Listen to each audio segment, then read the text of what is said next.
আজকে আবার পেঁপে গাছগুলোতে বাগানে চলে আসছি। দেখতে পাচ্ছেন পেঁপে গাছগুলোর বয়স 36 দিন। এই 36 দিনে পেঁপে গাছগুলোর যে গ্রোথ আপনারা দেখতে পাচ্ছেন স্ক্রিনে, যে কেমন গ্রোথ হয়েছে। আপনাদের কেমন লাগছে কমেন্ট বক্সে জানাবেন যে গাছগুলোর গ্রোথ ভালো হয়েছে না হয়নি। মাত্র 36 দিন বয়স, তাতে কিন্তু গাছগুলোর সেই গ্রোথ আছে। এবার এই গাছগুলো 36 দিনের মধ্যে কিন্তু ফুল ফল চলে আসছে। মাত্র 36 দিনে ফুল ফল গাছগুলোতে চলে আসছে, ভাবা যায় না। আমরা তো কল্পনাও করতে পারিনি যে 36 দিনে গাছগুলোর ফুল ফল চলে আসবে। দেখে সত্যিই মন ভরে যায়। যখন এখানে আসি সত্যিই মনটা ভরে যায় যে হ্যাঁ, একটা জিনিস হচ্ছে। দেখতে পাচ্ছেন এই যে একটা ফুল ফল আসছে, এই যে গাছ একটা ফল আসছে। এখানে ক্যামেরাটা নিতে পারছে না, আর একটা গাছে দেখাচ্ছি। কিছু কিছু গাছ ছোট আছে। যাই হোক, আমাদের এখানে ওয়েদারের এতটাই সমস্যা যে আর কি বলা যাবে, এত বৃষ্টি। এই যে গাছগুলো দেখতে পাচ্ছেন,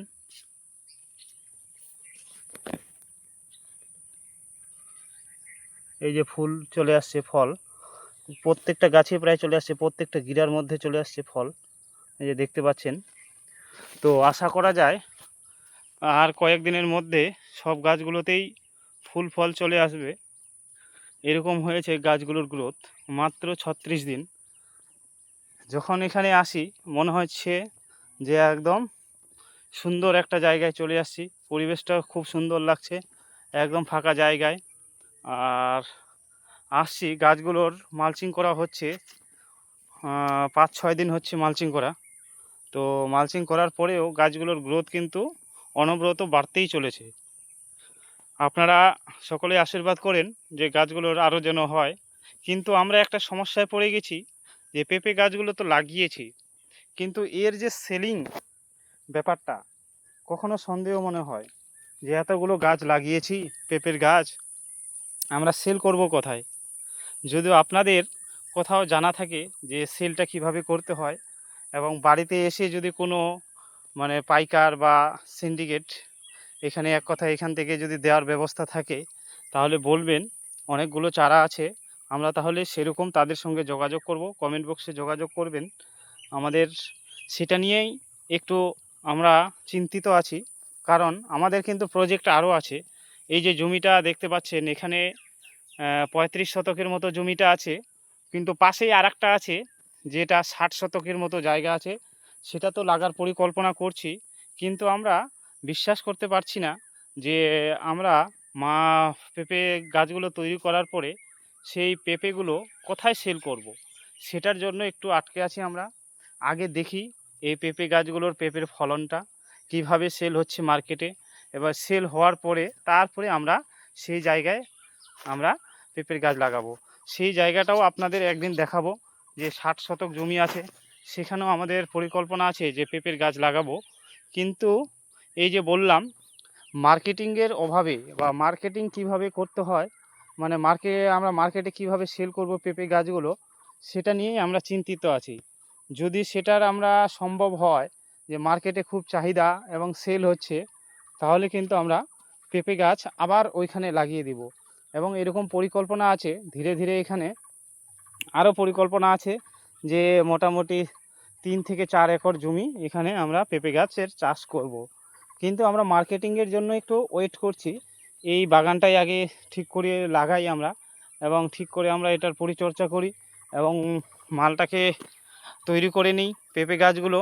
এবং গাছগুলো হওয়ার পরে সেখানে কিভাবে বাজারে চাহিদা হচ্ছে সেলিং, সেটা আমরা ঠিক করব। এই যে এদিকে মালচিং করা হচ্ছে, কিন্তু আমাদের বৃষ্টির অভাব কারণে আমরা কিন্তু গাছগুলো সেরকম যত্ন করতে পারছি না। প্রত্যেক দিন ওয়েদার খারাপ, প্রত্যেক দিন বৃষ্টি হচ্ছে, এই জন্য আমরা কিন্তু ভালো করে পরিচর্যা করতে পারছি না। এই ওয়েদারের মানে বৃষ্টিপাতে এত ঘন হওয়া সত্ত্বেও আমাদের গাছগুলোর কিন্তু গ্রোথ খুব একটা খারাপ হয়নি, খুব সুন্দর হয়েছে। তো ওই দিকে কিন্তু আমরা বৃষ্টির কারণে আরও পরিচর্যা করতে বাকি আছে।